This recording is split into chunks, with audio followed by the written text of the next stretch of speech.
Hi guys, Storm here. So last month was the Vikings Blood. Mine turned out really well. Very, very happy with it. I started with a cherry superfruit base, just because I had that fermenting and I had more than I needed. Cut that in half with water and more honey to allow it to ferment and to cut back on some of the cherry flavor. And I put in a pound of hibiscus. The color on it is gorgeous. You can see, especially when it hits the light, I mean, that is dark, dark, dark. It's starting to clear up now. You know, it's what, 25 days old. So it'll get a little bit clearer here as it goes.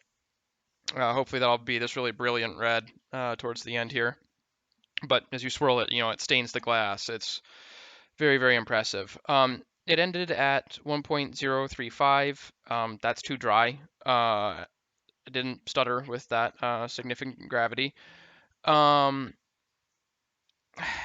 it needs to be more because of how tart everything is. I took the pH and it's 2.7, which is low. Um, so I'm probably going to bump it around to more like 1.07. It sounds really sweet, but man, if you got a high enough ABV and that much acid backing things up, you can make some really, really, really cool stuff. Stuff that's just absolutely thick to the taste, but it's not cloying. And that's incredible. Um, this year's state fair was canceled, but next year I'll be entering that, and I think that is going to do just fine. Um, so this month was really close. It was Pyment's versus cyser, and it was 70 votes for Pyment and 66 for cyser. So I guess we're going to do a Pyment, and the cyser will be back in the running next month. Um, Cotton candy grapes. These guys are expensive. Did not know that.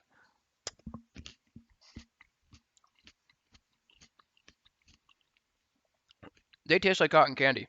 I mean, that is ridiculously tasty if you like a sweet grape. Um, I don't think I'll ever buy them again. Just a little bit too expensive. You know, 35 bucks on 3 bags of grapes, but whatever.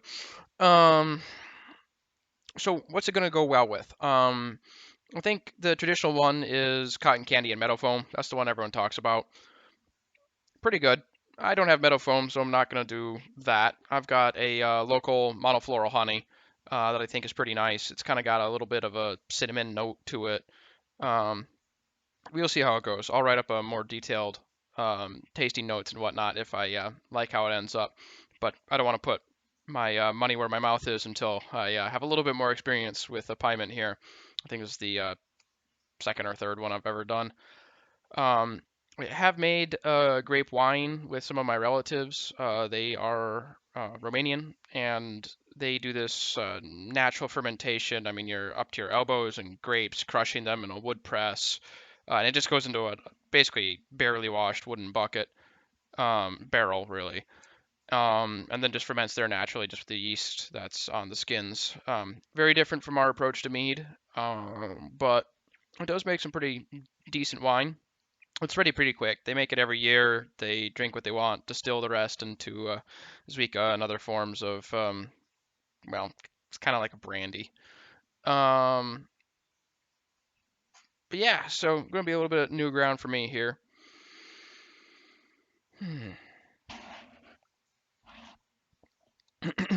What else I have going in my brew room? I've got a chocolate raspberry. That one's going to be really good. One was very, very sweet. The other I let ferment dry. I think I'm probably going to end up mixing them both here together because I think the sweet one's too sweet and the dry one's too dry.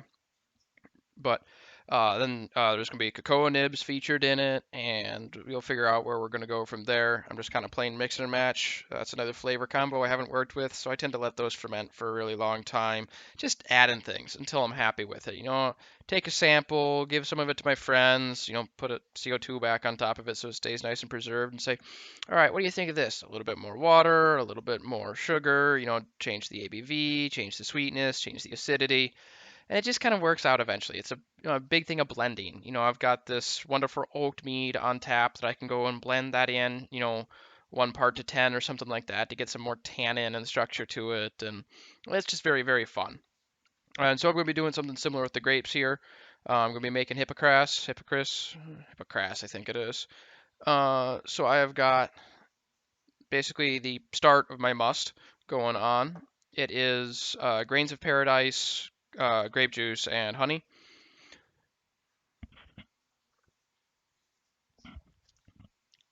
The grains of paradise are like slightly spicy if you get a lot of them or if you eat a seed, but mostly it's just earthy. Um, that's pretty good. I think if you went and put a little bit of Everclear in that, you could give it to someone and say, "Hey, it's mead," and I don't think they'd know any better because it's got all the right things there right now. It's got some structure from the grapes, that a little bit of that fruit taste.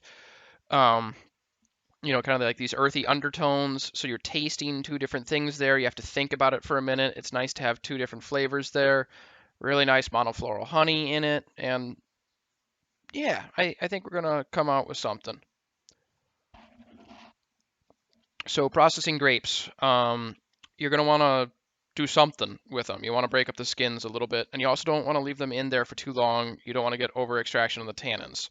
You also don't want to squeeze the snot out of them in a bag too much, because when you do that, you'll extract tannins from the skins, unless you want that, and then that's a whole different kind of mead that you're making where you're going to balance it around a higher tannin level.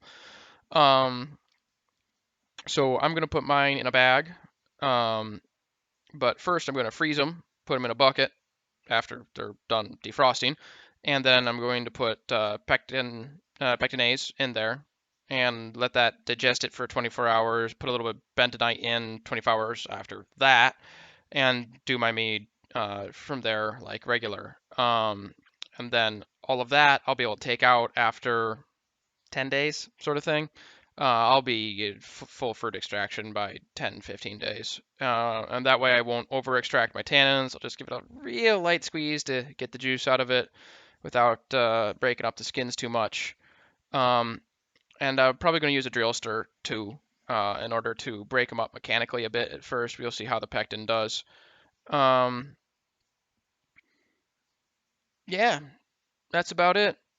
That's this month's challenge. Some of y'all probably know how to do a Pyment better than I do. Love to hear some of your opinions. Figure out how some of your last months went, and get some good recommendations for what the next couple of months are going to be. Got to start thinking about fall and winter here. What's good for a little bit more chilly nights, that sort of stuff.